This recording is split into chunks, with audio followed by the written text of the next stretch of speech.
जय हिंद.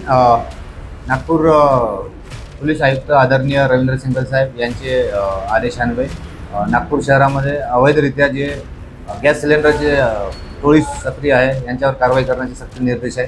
त्यावरून काल आम्हाला माहिती मिळाली की काही लोक हे गॅस गोडाऊनमधून सिलेंडर होम डिलिव्हरी पण नेतात, पण त्याच्यापूर्वीच ते आपल्या आर्थिक फायद्यासाठी त्यामधलं काही काढतात आणि ते स्वतः वेगळी प्रकारे विकतात आणि जे होम डिलिव्हरीपर्यंत जातात हे कमी प्रमाणात जातात. अशी खात्रीशीर बातमी मिळाल्यानंतर आमची DB टीमाने एक स्पॉट गाठलं आणि तिथे असं प्रकार मिळून आला.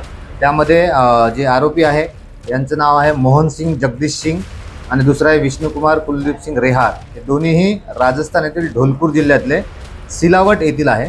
हल्ली ते एका ठिकाणी आमच्या हाती दीपक नगर आहे इथं भाड्यानं राहतात आणि त्याच ठिकाणी ते एका नौझलच्या सहाय्याने जे गोडाऊनमधून सिलेंडर येत होते त्यातून काही 1-2 किलो काढायचे नौझलच्याद्वारे आणि कमर्शियलसाठी स्वतःच्या आर्थिक फायद्यासाठी ते त्यांनी तसं केलेलं आहे. त्यामध्ये आम्ही पंचासमक्ष रेड करून टोटल विविध कंपनीचे 18 गॅस सिलेंडर जप्त केलेले आहेत.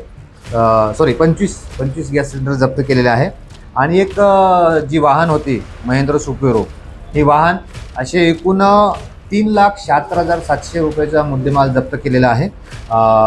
आणि यावरून दोन्ही आरोपींविरुद्ध BNS 287 तसेच EC ॲक्ट कलम 7 आणि विविध कलमान्वये गुन्हा दाखल झालेला आहे.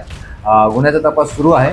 मी याद्वारे आपणास आवाहन करू इच्छितो की आपल्या एरियामध्ये कुठेही असा अनुचित प्रकार किंवा कुठेही असा गॅस सिलेंडरची जी काळाबाजारी जर असं सुरू असेल तर कृपया ते नागपूर पोलिसांसोबत किंवा आपल्या जवळच्या पोलीस स्टेशनला संपर्क करावा, जेणेकरून आम्हाला कारवाई करता येईल.